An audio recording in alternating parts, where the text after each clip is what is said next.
Welcome back to a big buck night, but we're going to take a break now. There are two people who get to come on to Big Buck Night who don't meet the qualifications. One of them is me. Here's my 1990 buck, barely legal with 3-inch tines. This is a 2-point rack with a 4-inch spread. That's all I have for a story tonight. The other person we have is a state legislator. A lot of people don't realize that there are quite a few legislators who do hunt.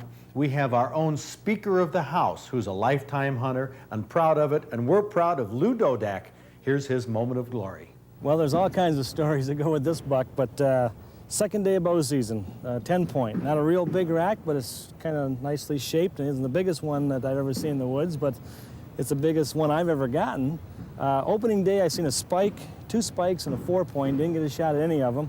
The second day, it was kind of windy opening day. They weren't moving real well. Second day, believe it or not, and your viewers are going to find this hard to believe, even this novice get lucky now and then. In walks an 8-point to my tree stand, and it was about a 30-yard shot, and I was afraid the 8-point was going to go on. I wasn't going to get a shot at him, so I decided to take a long shot, even though knowing it wasn't going to be the best shot.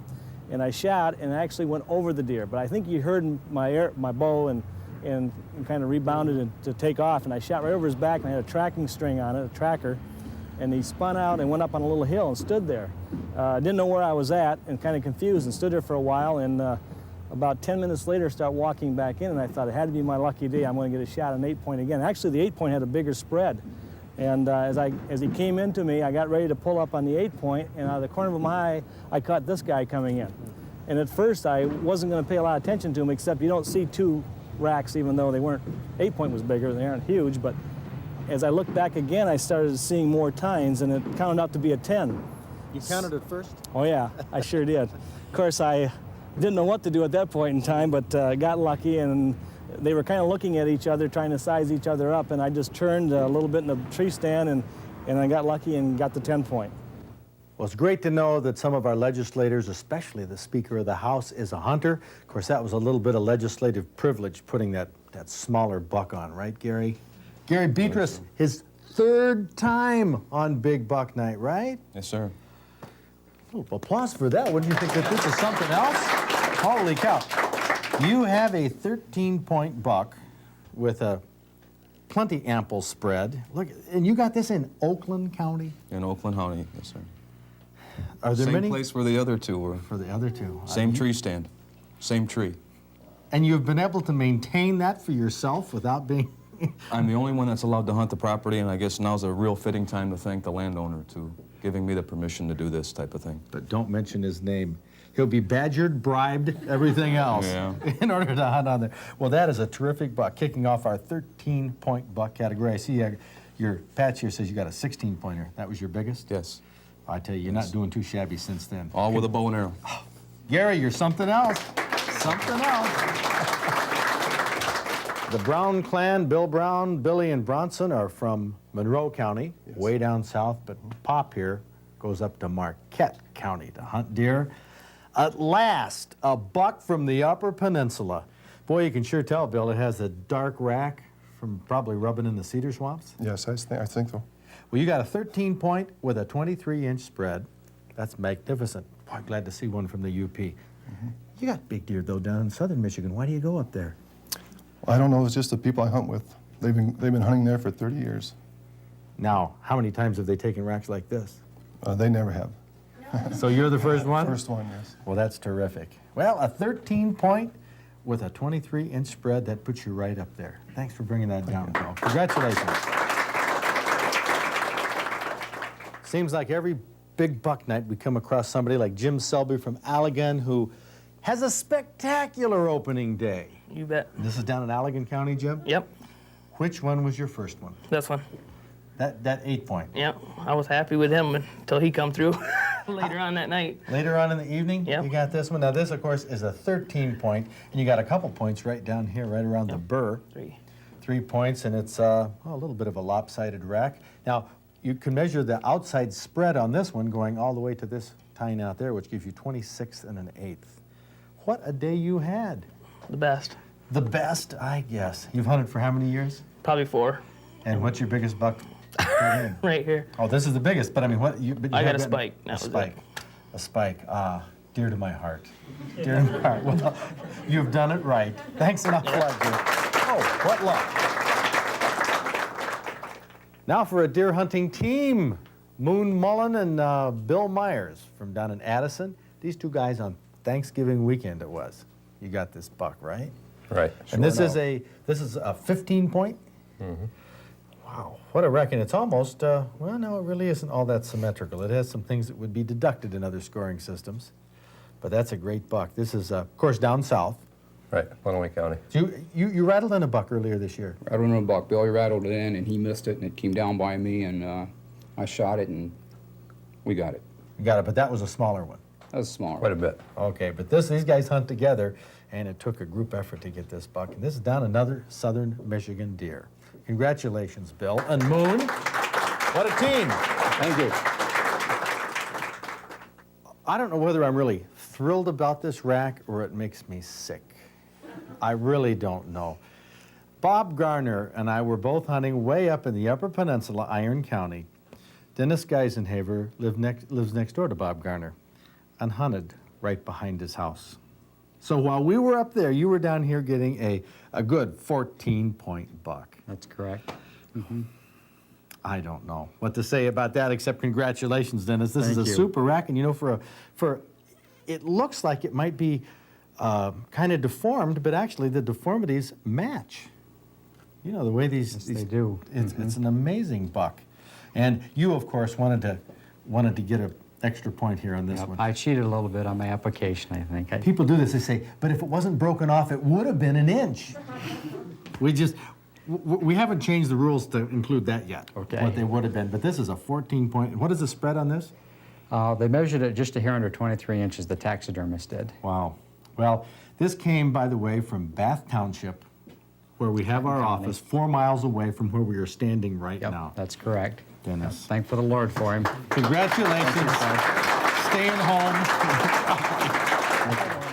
Well, we're up to the 16-point bucks now. Now, I don't know if anybody recognizes your face, Ken. This is Ken Bauer from Chelsea, who you would have seen in 1982 on Michigan Outdoors with State record gar. the state record gar, which the record still holds. Still holds today.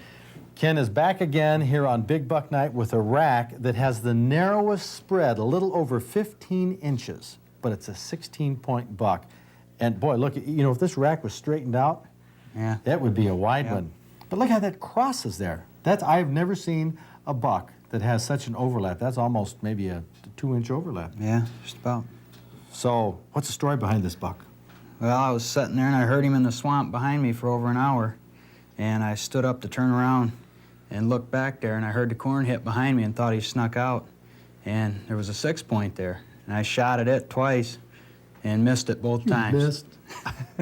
And then he come out about Holy cow. 15 minutes after that. I think it's the second story here this evening of a hunter glad that he missed the first shot. Yeah. Something Yeah. else. Well, that's a terrific rack, a tiny spread, but whoa, what a monster. Congratulations, Thank you. Ken. You know, these 16-point bucks so far haven't had very wide spreads. This one, Troy, is only 16 3/4 inch Yep. spread, so that wouldn't even have made our minimum. No. But I think with 16 antler points, Troy Stang, you're from what, Charlotte? Yeah. Down here in southern Michigan again. Yep. In fact, not too far from here. This is a gnarly rack, isn't it? Most of the points are on this right side. Huh. 9 and 7. Did you see this buck before you Nope. took it? I've seen a bigger one, but I had never seen him. Was that bigger one taken this season? I hadn't seen it, and I hadn't heard, so Okay, so maybe it's still out there. Well, that's something else. It's got to be your biggest buck. it's my only buck. Your only buck. Well, terrific. Congratulations, Thanks a Troy. lot. That's a nice one. Barry Borsenick from Brant up in the Saginaw area cracks the 20-point spread mark with your 16-point buck. Holy cow. This looks like you got most of these points right down around the... A lot of abnormal points. It certainly does. You got this bow hunting? Yeah. What was the story? Well, I was hunting out of a tree. It was the first time I'd ever hunted in this spot and on the edge of a field. And it was every hunter's dream. He come following a doe out of the woods. He was definitely in rut. And Nose to the ground? Yep, stomping out after he was about 50 yards behind the doe. The doe stopped right under my tree, and he came along about 15, 20 yards away broadside and stopped. What a story. Perfect perfect. shot, perfect, well, not perfect by some of the scoring methods, but it's perfect in our book. Good enough. Congratulations, Barry. That's you. super. Now we have a buck that surpasses the 40 mark, points plus spread. This has a 25-inch spread, 17 points. Paul Ware, you're from South Lyon. Yeah. Were you hunting right around home, southern Michigan? I was hunting Washtenaw County. Oh, you heard that they have a lot of big bucks over there, huh? Yeah. Look at the size of this rig. This is a massive beam. I tell you, you can hardly fit more tines along this one. Relatively typical. Yeah. Any particular story behind this? First deer I've ever shot. So I've been hunting 4 years. Oh, Bernard.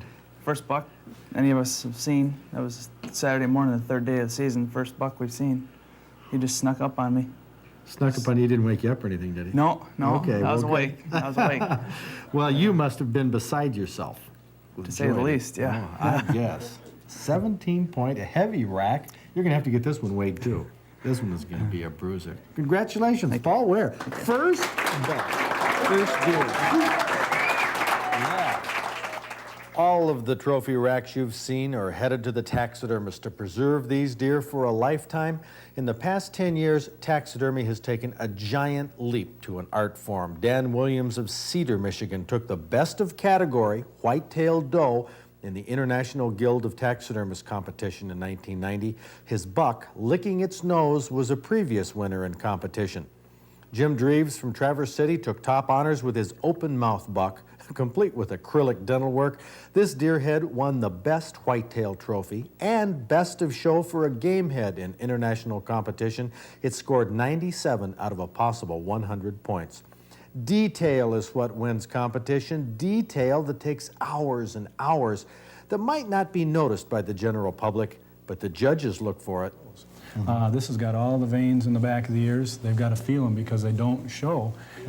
Where they show here, and it tends to show. I mean, this is an October 1st kill, and as you see, it doesn't show near as much as the summer doe. But the judge wants to see that and feel that, and of course, that's just part of the realism.